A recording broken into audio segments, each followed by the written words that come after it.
I'm here today with Dr. Mitch Finney, and he is a family doctor here in San Antonio, Texas. He also recently just competed in the Ironman triathlon in Hawaii. So tell us a little bit about yourself and when that was that you competed. Okay, Katie. I'm 45 years old. I've been in practice about 15 years now. In family practice, about 10 years as a solo practitioner by myself. As far as the triathlons, I've been running since medical school, so about 20 years. Triathlons I started probably 15 years ago. My first Ironman was 6 years ago, and the competition in Hawaii was in October this year. All right, so very recent. Mm-hmm. How was the whole experience? It lasted, how long were you there for? We were there actually for 7 days. The event was on a Saturday. We got in Wednesday night. You actually have to be there by Thursday to register. Actually, if you were from Germany or Korea, you had to be there on Tuesday for whatever reason to register. But just tremendous. It's the World Championship, so there's people from all around the world there. Good. And about 40% of the 2,000 people are from the U.S. and the rest from around the world. And anyway, we were there, checked in, you kind of do a little bit on Friday, and the race was Saturday. It started at 7 in the morning, and it was hoped to be done by 5. It took me till about 6 to finish the race. And so how many hours were you out there for? A little over 11 hours. 11 hours of physical endurance. Wow. So what did you do to train for this event? It's a really big deal, and you don't just wake up one day and say, oh, let's try it. Right. Yeah, and the truth is it's many, many years. As I mentioned, I have run for probably 20, 25 years, and so that is a lot of it called base, or just kind of the basic. And people ask about how long do I train for a race, and the truth is I train kind of all year round, and then the 2 or 3 months before I kind of increase my training to get ready for that race. But yeah, so it started with many years. In general, doing an Ironman would probably, at a minimum, take about a year of training if someone hadn't done anything at all, I would assume. For me, it takes about 20 hours per week at maximal training. So you start, for me, I generally train about 5 hours every week anyway. And so, for example, my next race is in May, so I'll start in about January, February, increasing my time from 5 hours to 7.5 to 10, just kind of increasing.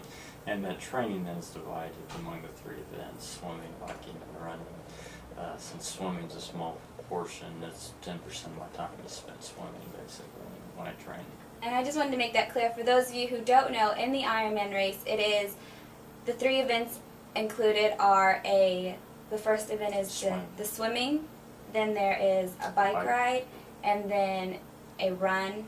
And each, I think the swim, how many miles did you have to swim? 2.4. 2.4 miles, and then you had to ride your bike for? 112. 112 miles, just adding up here.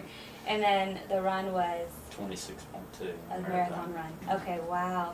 So you're a doctor, and so you're always having things to do, people to call, things to do. How did you make time in your schedule? Generally, what I find is to train for that, I have to just take out time out of my schedule. So what's nice about being in a solo practice, if I need to take off 2 hours here or take off half a day, I just don't work that time. And so that's fortunate for what I do, that I can take that time off. And I do. Most of the year I don't, but when a race comes up, I'll, instead of working 9 half days a week, which is a typical doctor schedule, I'll work maybe 7 half days a week total. Again, it's not, I don't usually take off whole half days. I'll take off 2 or 3 hours here, 1 or 2 hours there, and do that. So this was kind of established long ago too, getting your balance of schedule when you were in school, right? Yeah, and going way back, for example, back in my college days, I didn't do as much. I did do some. I ran some, I swam some. I didn't bike at all in college, but even that that was more when the time allowed. I would do those kind of things as my schedule allowed. Yeah, and now I just work it into my schedule. I just kind of schedule that. And so, going to those college days, college kids these days, we kind of have a bad rep for not putting in time for good eating schedules or working out. And do you have any advice?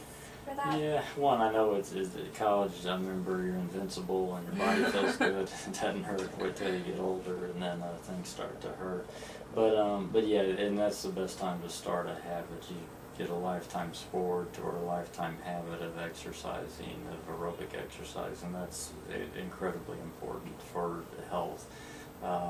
Eating the same thing there for, you know, our bodies when they're young, we tolerate whatever we put into them, but it does cause problems long term, and for some people long term's in their 40s they already have problems. Some people it's not till they're 70. A big part of what I do in my practice is something called atherosclerotic prevention and treatment. It's heart attack and strokes, basically. Wow. And the truth is that stuff starts when you're 10 years old, probably, and so definitely when you're at college, it's a big thing. And we actually have the means now. We can even check people as early as college age and find out how much risk they're at for doing that. And the eating and the exercise is very important to prevent that. So making it a sort of lifestyle can help prevent any future consequences? Exactly, yeah, the vast majority. Some people have said, you know, probably 2/3 of what I do is lifestyle dependent, meaning people really ate right and behaved themselves. Right. And did right, I would have 2/3 less work to do. And things to take care of, which, and more time to run. more time to run and exercise. So, if you could think of maybe 3 top things people can do to ensure that they won't, to make those changes in their lifestyle, to make a difference for themselves, what 3 things could they do? 3 things. Well, one, I think it's just priorities. Everyone has priorities, and that's what we end up doing. And you need to make taking care of yourself or exercise or eating right a top or a higher priority. If you leave it down below everything else, it won't ever get done.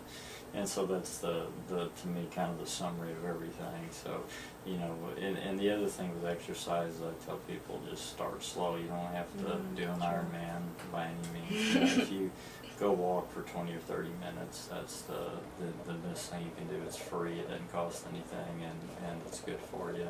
And it's an easy habit to get into. So start simple or start fairly slow, and you don't even have to go much. The truth is, for health, if you walk 30 minutes 5 days a week or 6 days a week, that's all you really need to do from a health perspective. And that's fairly simple. And then eating, what I try to tell my patients, because as we all get older, one gains weight, and that's the biggest issue for most of my patients. Yeah. It's just you need to get in the habit when you're younger. That's eating fresh fruits and fresh vegetables, not going out to eat all the time, and don't eat at Wendy's like I did today, things like that. So, you know, and getting those habits of better eating and healthier eating, and that will help when you're younger. So I guess that's my 3 things. Priority, start slow and go easy, and then just start getting in the habit of healthy eating. All right, so those are the doctor's orders, if you will. So, all right then, with the Ironman done, you're running another race in May. And if people are interested in looking into an Ironman, where do they look? Just at the website? Or? Yeah, there's a couple of, this is through ironman.com. It's the Ford Ironman series, and they have 25 around the world. The truth is probably what I tell my patients if they're interested in doing anything and they've never done anything is there's something called Team in Training. This is the Leukemia Society that raises money for leukemia research. Okay. And you can go there and say, I want to run a marathon or bike 100 miles or do a triathlon. And the triathlons they do are small. They're called Olympic distance or sprint distance, which are about 1/4 of an Ironman. But what they do is nice is they have coaches and they take you step by step, day by day, and they'll train you to do whatever. The only drawback or the hard thing is you promise to raise so much money, so you got to spend some of your time raising money for the leukemia research. But that's one way to do it. You know, you can go to runnersworld.com or get their magazine and start looking at stuff like that to get some ideas. But yeah, it's just the simplest thing is just to run. You can find runs in your community, little 3-mile runs, 5K runs. Build up. I've heard sometimes too, before you do any sort of big event, it's important to kind of ask your doctor to make sure you're in shape. Is that something that needs to be done, or is it just it probably should. Now, if you're young, if you're 18 or 25, you probably don't need to do that. If you're 50 or 55, you really shouldn't do that. Yeah. and at least see a physician and make sure there's nothing lurking that could cause a problem and stuff. But yeah, for the young folks in college and stuff, I would say, you know, and the other thing they'll do, start slow. Don't go do 3 hours of exercise the first day, because then you'll be very sore and you won't want to do it again. You know, so start slow and be reasonable there. But, Yep, that's good. All right, then. Well, thank you for speaking with us, and good luck in May. What's that run that you're doing? That's in Houston. It's the first time they've had an Ironman in Texas, and they call it the Memorial Houston Ironman or something. I don't even know. Exciting. But it's close by, so it's nice. I don't have to travel to New York or Arizona to qualify for Hawaii. Wow, have you been all over the place? If for Ironman, just New York and Arizona. Running, I've been to Boston and New York and Minnesota and a lot of places for that. But yeah, the Ironman, it's interesting. They actually have a race today in Arizona, and if you look next week, they have one, I think, in Sweden or New Zealand. They go all around the world, so some people do travel. If you want to travel around the world, you can do that too and do races. Make it your lifestyle. Okay, well, happy to help. Thank you so much, and good luck then in May. Thank you very much. Thank you.